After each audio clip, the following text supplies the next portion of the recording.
show for us, will ya? We're going to watch him do battle against Taylor Spain. It's Team of Reclamation against Sultai Ramp, everybody.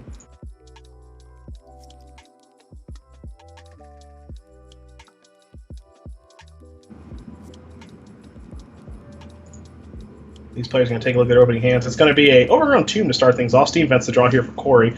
Now, the big question I have here, because obviously Corey coming off of a top 8, is, how are people going to do this? How inbred are we going to get with all of this stuff? Because, again, you got to remember, Autumn's list that they won with yesterday is so unorthodox. It looks so strange, given that there are different types of decks in the format. But Autumn basically pegged the tournament perfectly yesterday on just saying, look, I know that there's going to be a lot of Team of Reclamation. I know that's the case.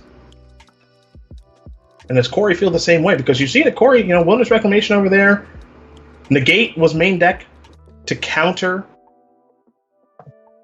that Cultivate, but it looks like this Cultivate may resolve. Taylor Spain's hand looks especially weak right now, their partner. Lands and a Casualties of War, that's it. Well, I think in terms of metagaming, I think that Negate's a really wise way to do it, because we aren't talking about taking some extreme measure or playing some card that doesn't have functionality somewhere else. Like, Negate has a pretty high floor. It's functional against nearly every deck, and it happens to be excellent in the mirror.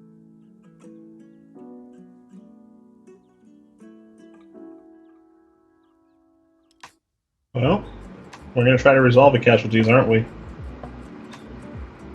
Yes, we are. Mystical Dispute says, absolutely not, thank you. So that's taken care of.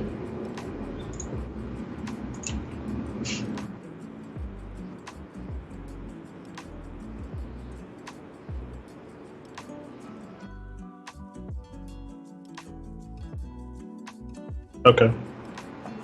Well, looks like we might be having some minor audio issues here, but we're going to try to make them work here, folks.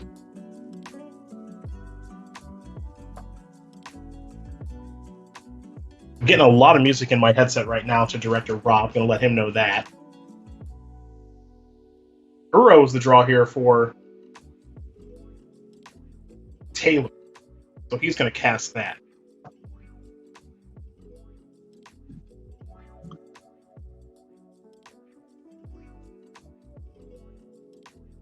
It looks like that's going to resolve, put another land on the battlefield. There's a copy of Thought Distortion, so that's not so bad.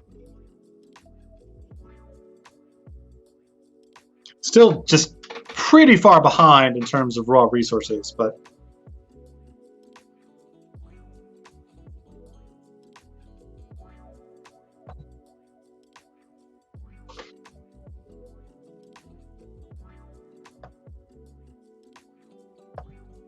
here comes a shark.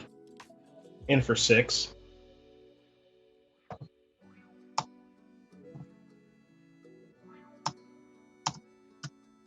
Corey's hand's not so bad, though. Shark, Typhoon, Ether Gust. Don't think the Thought Distortion is going to be able to do it all by itself, unfortunately.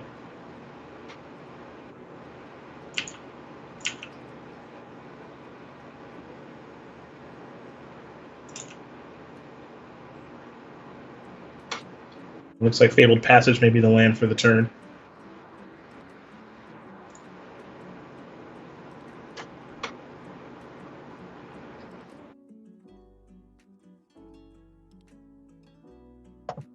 Here's Wilderness Reclamation.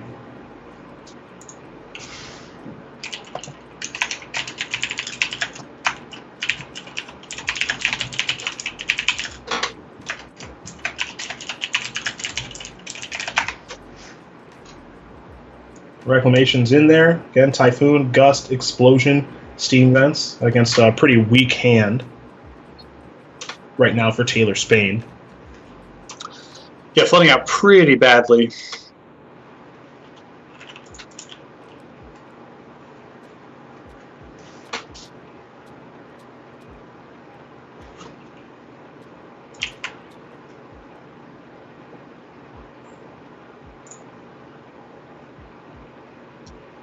And there is an explosion for Corey B. So a lot of cards drawn.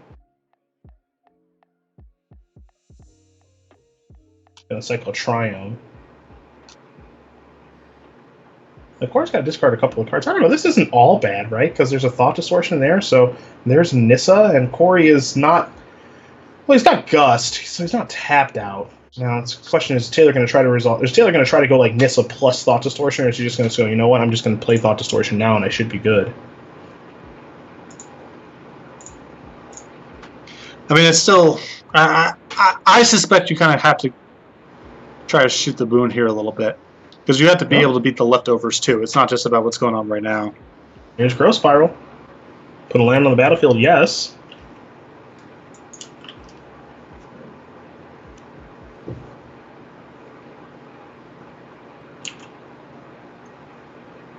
You know, Castle also gives you the hope here of being able to smooth out your hand pretty quickly again here. You still have your token on the battlefield. Even with that Haymaker, it's not like Baumeister's position's all that bad. Corey's draw is really darn good, too. Drew another copy of Explosion. So though Taylor made him discard his entire hand, that doesn't mean that you automatically win the game, of course. They still do get to draw a card every turn. That's the best part of Magic, as they say, or at least that's what I say. In this instance, it appears to be true. Explosion incoming, folks. So not a great first game there for Taylor Spain at all. Corey doing what what Team of Reclamation does, right?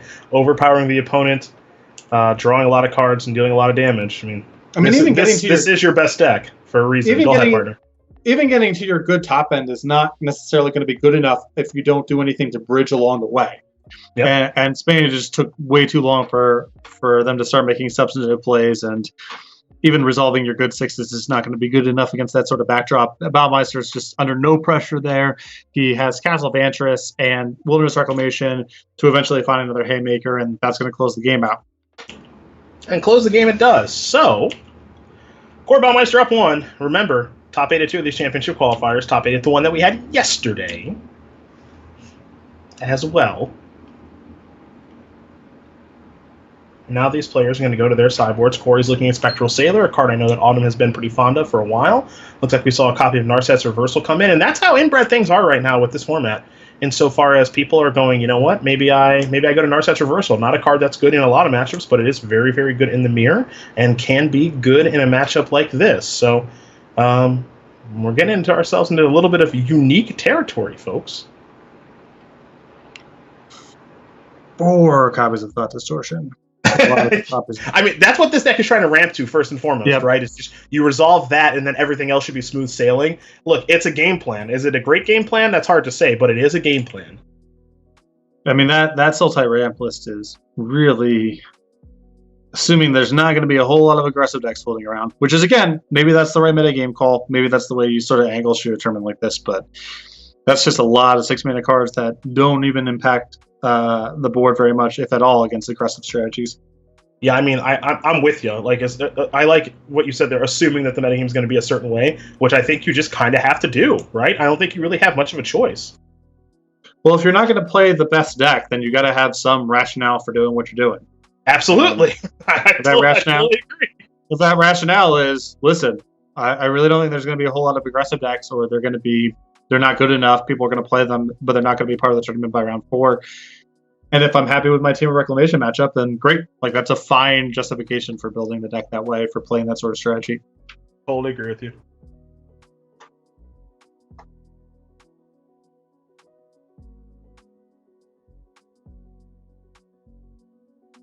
All right, Bullfighter's going to take a look. Oh, it's a slow boy.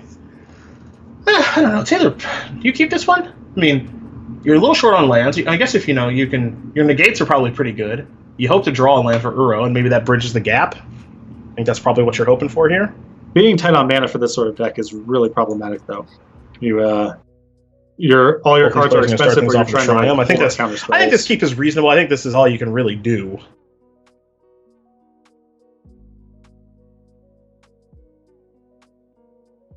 I don't know. If you already assume that Ugin is like not a card in your hand, then you can just weigh this as a 6-card hand versus a random 6.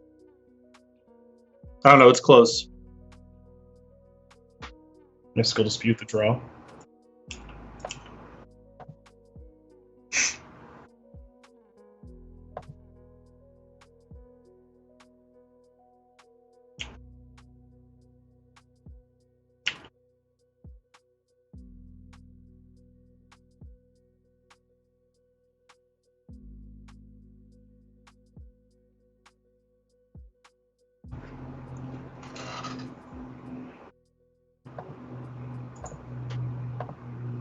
Here's Growth Spiral.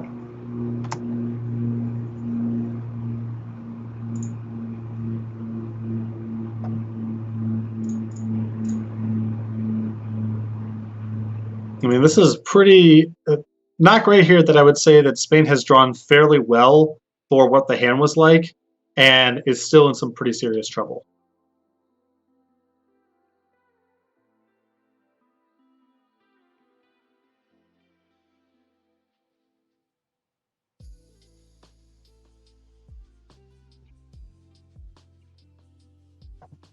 There's Gust on an Uro.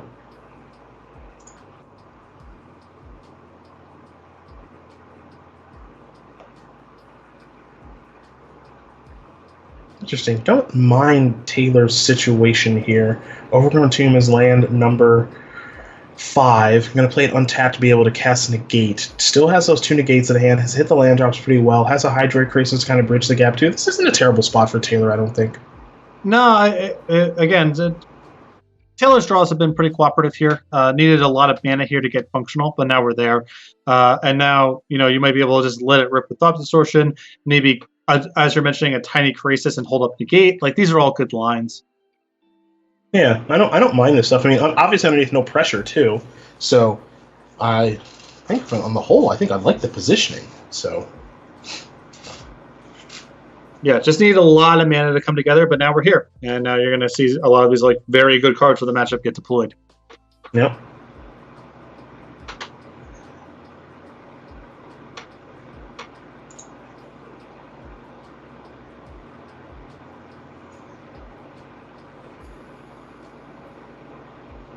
Here's Shark Typhoon. Cycle that in the face of Thought Distortion. So, looks like get a 4/4. 1, 2, 3, 4, 5, 6, 7, 5/5 actually, which is pretty big. Discard those cards. Get an idea of what your opponent's hand is. Just a couple of lands.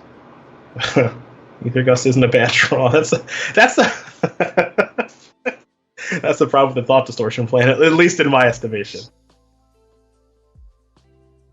Like, it looks good, and then you're just like, well, I mean, it doesn't fully work.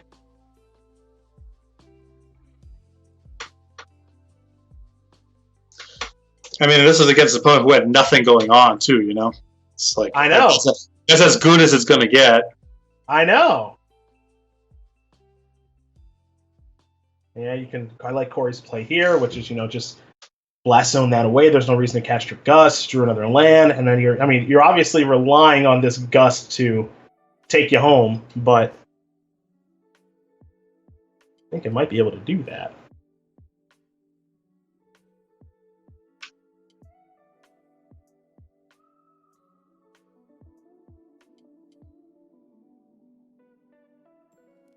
There's Ugin. Can't Gust that one. But you can just chill out. Oh my god. Chill out. Oh, come on. Corey! You kidding me, man? Ugin about to take over this game. Multiple negates in hand that never got to get cast. Ah, Corey, let me tell you.